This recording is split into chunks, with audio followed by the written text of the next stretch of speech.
যার প্রিয় স্থান উজানি মাদ্রাসার এই মসজিদ পশ্চিম দক্ষিণে রয়েছে গাইবী মসজিদ যেটাকে বলা হয়।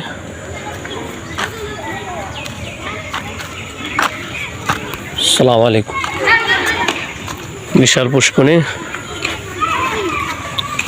আর এই যে জায়গাটা হলো মাহফিলের সময় হোটেল হয়ে থাকে। আর নতুন ভবন 4 তলা, নতুন বলতে অনেক বছর হয়ে গিয়েছে। ছাত্ররা এখানে রয়েছেন, আসবেন।